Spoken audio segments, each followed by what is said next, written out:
Okay, so big exciting changes happening today. You'll see there's a lot of pairs in here. We'll get to those ones later on. You just calm down there, Mr. Ty Grizzle. I've split him up with his hen. His hen is on that side, which doesn't make it any easier. So I probably will move that hen over later on this afternoon or after this video into the hens box just to separate them, because I am hoping to pair him up with another hen. I tried last night. I tried to get him back over into his box, but he didn't want a bar of it. So yeah, we'll see how we're going in the next few days anyway. And there's little Patchy just chilling. He doesn't know what's going on, but he's in this side because this box up there, that's boxes for him.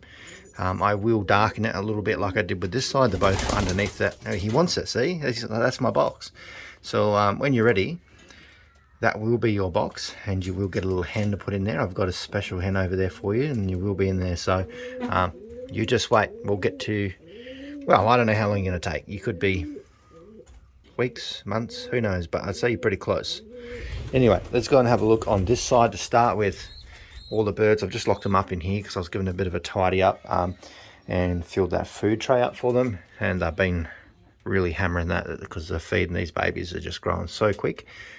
So you will notice Leo and Storm are back in here, which is a little bit earlier than I originally planned, but basically I was going to pair them up in the start of September, but I'm planning on keeping a few more babies from stock from these guys, just because this year my problem was I just didn't have enough cockbirds. I've got heaps of hens, lots of hens, but I just don't have enough cocks, and I don't want to be compromising in my pairs. I don't want to be, I just put these together to fill numbers like we did last year, because that's one of the reasons we probably lost a lot more birds. We sort of just had to make pairs up, and that's not something I want to do this year. So this year we'll just breed from the pairs that I really want to breed from, and then if we don't have the numbers that we really need, then that's just it. We just got to deal with that, unfortunately. So yeah, we'll keep a few of these for stock this year. So I put them back together.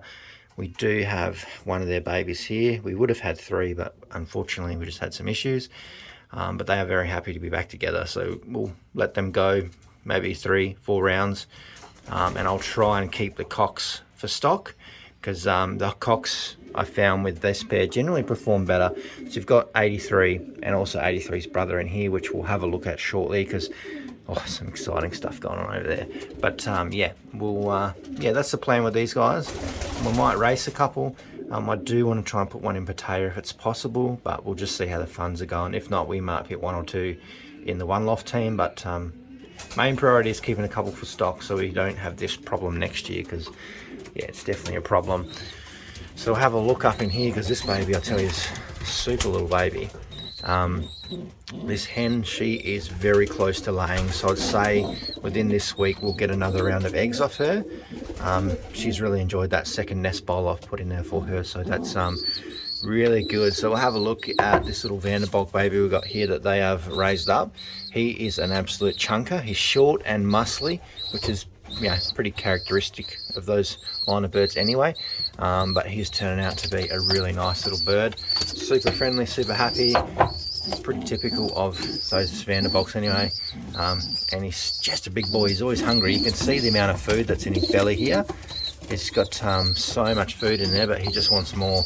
So pretty lucky that, well, not lucky, but anyway, that he's an only child, because he's getting all the attention he needs. He's a bit of a drama squeaker anyway. He's just a carry-on. So, well, Titan's out of here. We'll put you back over here so I can put the ball back, and then hopefully this hen, this is the last time these ones are going to foster anyway. I'm going to let this hen raise her own babies now, because we need some more tiger grizzles. I just want a little bit more colour back in the loft, and then hopefully this year we'll get some out to the race. So that's the plan. We'll see how we go. We might get 50% tigers. I'm pretty happy with that. And I need to find out if it's this hen or the other cockbird that's a tiger grizzle that throws the blacks, because I wouldn't mind a few more blacks this year too. And then we'll go down to this big fella. He's looking after his own babies now, which is really good. He is one strong bird, I tell you. I always say it, but his babies are definitely looking the goods this year, which is really good to see. These little babies have got their rings on them. So what I might just shoo him out for a second, because I want to, he's just wild, that pigeon. He's always been wild. I gave these guys a clean nest bowl earlier. I was cleaning it out just because they're a little bit messy at this age, just because they eat so much and they poo so much. So what we're looking at, I'd say this one, it's going to be a red check or a mealy, and then this one's going to be our dark sooty one, same as that up there, which I don't mind them. They're kind of just this dark little speed monster, so hopefully we can keep a few more of them pumping along, which will be fantastic. So they still have both their rings on there, which is good. I put them on a bit earlier this time because I noticed with this one, because they're just a chunky little speed monster, that they've got some fat ankles on them, so it's really hard to get that ring cross. Let's have a look what's going on in here. Little barless hen. She seems to have healed up pretty well. She got a bit of a beef, caused a bit of trouble, a little bit of some girl fights, but we sorted that out for now. And then we've got Leon Storm's baby down here as well, which is very interesting, this one, because normally all Leon Storm's babies, they look like this. They look really dark, black, everything, but this is the first one that I've seen that's got a real light beak and really light feet on it too. So it's going to be interesting to see how this one actually turns out. So I don't know, maybe I just don't know what's going on there, so we'll see. It's the first one I've seen out of them like that, and then we'll let the big shock get back down on those little babies. But nice pigeon. I'm gonna have to try and get a few more rounds out of him this year with a different hen. Just want to have a quick peek. I don't want to spoil it, but I haven't seen these two down here get along just yet, so I might have to take that hen out. He's very keen, but oh, is she keen? Oh, she could be, she could be. Let's just have a quick look. We're finished in that other section anyway. He's very keen, but the 3 inbred daughters that I've had that I really want to utilise, which is one of the hens that's in here, a little bit slow. They're just a bit slower at maturing or switching on to breeding season. He's very pushy. That's one of that's Leo's son paired with the blue bar pied hen, so that's 83's half brother. So I don't know, we'll see. I might just leave them in there for the rest of the day, see how they go. If not, then I might pull that hen out and just see how she goes with a bit more of a break. But she looks like she's interested, more so than yesterday, so that's pretty good. I paired them up yesterday evening. We had a bit of rain and I was bored, so I was like, we'll just put pairs in and see what happens. He's still chilling up there. So we'll go through, let's have a look at this bottom one. So in this box we have Little Storm, which is the blue checker hen, and then I've paired her up with this big Vanderbilt. I thought I'm going to give him a year of just breeding in with our birds. He's a real beautiful bird, this one, and if he doesn't breed anything super this year, then we'll probably just move him on. I'm going to slow down a little bit on the speed birds and just find the Vanderbilts are good, but yeah, they like Formula 1 cars, so it's all go. But we'll see how we go. I want birds that can just go through the whole season, so we'll see how we go. Yeah, rambling on a bit, but we'll give him a test this year, see how he performs. He's a little bit messy on the face here, and what he's probably been hiding in under her, and she's probably got a little bit of dirt on her feet. That's probably what's been happening. But what we're going to do is just let them go, stay together, raise their own babies, and see how they go. So Little Storm herself has actually raced, always been with the clock birds, so I brought her back from a friend's loft, and then we're going to pair her up to this big boy and see what happens. He bred that little special blue bar hen that we've got. He is half gold dust and half Hawa, which is both Vanderbilt, but the Hawas are just like an Australian guy that's imported them, most of them previous to Kittel and things like that, so they're a very old Vanderbilt kind of thing, but they do really well here. So hey, we'll see how he goes, see if he wants to pump out a couple of babies. He might even produce a couple of winners, but we'll just have to wait and see with that one. So that's that pair together, giving him a chance anyway to see with one of our little hens. And like I said, these guys over here, we've seen them, nothing exciting, but it's kind of looking promising. She's not super into it, but you know, she's in the bowl with him, and you know, showing some signs of it. So He's just nibbling at her feet and everything. He's a weird one, he is. But he's definitely pushy, and I think that's what she needs. They're both young, so I don't know how that's going to go. And then we're going to go up to this one. I actually don't know if I want to lift this wire up because this cockbird's a bit funny. So we'll try it. So what we got in here, I'll just try not to move around too much. So we've got 83's brother in here, pretty much almost identical. He raced all season and done pretty well. Didn't clock, but he was always there in the first few birds. And then what we've done is paired him up with this Feenstra hen. So this is one we got from Jason. So we'll see how they go together. She still needs a little bit more time to settle in, but I thought I'd bring them into the boxes and just start getting them acquainted with each other, just because I really want to get a bit of a move on with breeding. No, you're staying in there. I just really want to get some breeding going on. So because we're running out of time, I want to get the birds out early this year, because if I want them all up and flying, all the babies before Christmas, before it gets too hot. And before December would be ideal, because it gets too hot, birds don't want to fly, and then we don't get the time in the year like I'd really like. And it's just all these little things I picked up last year that I want to improve on this year, because we had a lot of really young birds last year too that were bred in the following year. Yeah, so we'll see how we go. But in this one, we have at the back, we have Leon's Storm daughter, which she produced a couple of birds this year. Not many, she bred very few, but the couple that she bred, I think they're all here pretty much still, so that's a bit of a good sign.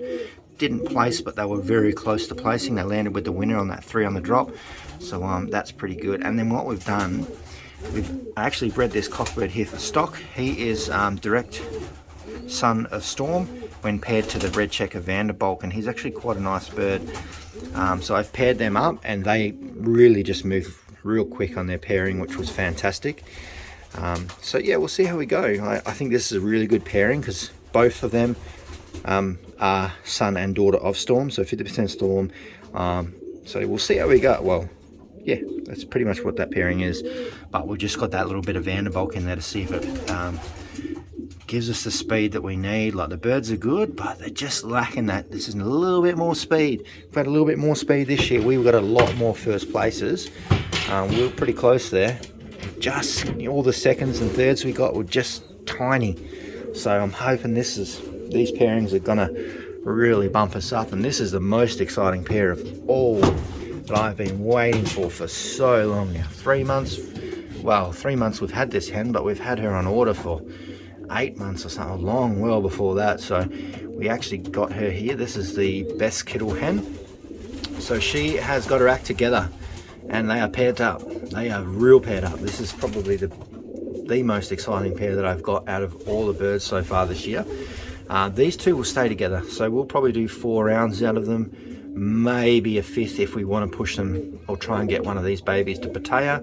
But you know, we're just pushing it, and that comes down to if I've got the spare money to send them over there, because Pattaya is not really cheap. Yeah, I feel like that this is the best pair that we've got going on at the moment. I think obviously with 83's been a character since he was born. He's always the friendliest. He always used to sit on me, everything, and he's been on this property for 2 years, and he's evaded every falcon attack. And then we sent him to 2 races, and realistically, if he was marked into that race, he would have got first. We sent him back the second week, and he got first again, and would have made the top 10 federation in both those as well. So yeah, he's a bit of a mover and shaker, so I thought, you know, I'm going to pair him with this Best Kittel hen. She is around about 60 to 70% Best Kittel. Off the Best Kittel lines, she's got, you know, Best Kittel in her, and also Shakira, so the best of Dehon's line, so that's pretty cool. And then there's a little bit of Vanderbalk in there, so the remaining percentage is Vanderbalk, which is like a full sister to Olympic Rosita, and also I think the other part is Bolka, which is pretty successful breeding hen as well. So that Vanderbalk hen, Bolka, I think it's around about, I actually seen a pedigree on maybe Victoria Falls Ace Birds. She was in one of those there from Peeper, and yeah, she had some pretty good wins, and I think she's a mother of like 15 times first place and a few other things like that. So we'll just see. It doesn't mean anything, but you know, we need to really sort of keep trying to bring in birds of that kind of quality to get a bit sticky to sort of keep our little family moving forward. So anyway, we got all these going. The only one we need to do now is get the little Veenstra cock set up in here, and I think we'll be fine, and everyone else seems to be moving along pretty well. That cockbird, he'll go back into that box, and I may split this cockbird up and put him with one of the inbred storm daughters after this round. Should be right to go, and then we'll figure out what we're going to do with old mate over here. We'll give him a little bit another rounds this year, but I just need to find another hen for him. Still, I'll watch this one over the next 24 hours, see how these guys go. If they're not really ready yet, I'll take that hen out. He's definitely he's like a stage 5, stage 10 clinger, and she's kind of like just leave me alone a bit. So I'm just watching that. Hopefully those may pair up. If not, we've got a few other options. We might just take her out, give her another week or two off, until you just separate them from the cocks. It just seems to make them so much better in pairing up. But yeah, that's pretty much it. Apart from this cock, we'll get him down with our special little hen, which is over here. So we'll keep a close eye on him. He should soon, in the next week or so, he'll probably unpair from that hen. I did try and pair him up yesterday, but because she is still paired up with me, he's still paired up with that hen. It wasn't very nice. She just bet the absolute hell out of him because she's a very aggressive hen. But yeah, we'll see how we go. But that, you're not meant to be in here. We'll put you back over there. But that's pretty much it. Well, that's the breeding so far. We've paired up all these pairs, and hopefully we'll get this guy down next. And I'd say all these pairs here, actually those 4 I'm happy with. Once we get him up, we'll have 5 pairs there I'm happy with. This one down here I'm still not 100% on. Yeah, so I need to be 100% on pairs this year, so I know that I'm going to be happy with the babies in the race team. Last year, like I said, we just put whatever we could together to build numbers up. This year's different. So yeah, stay tuned. I'll see you in the next video, and we'll follow this progress.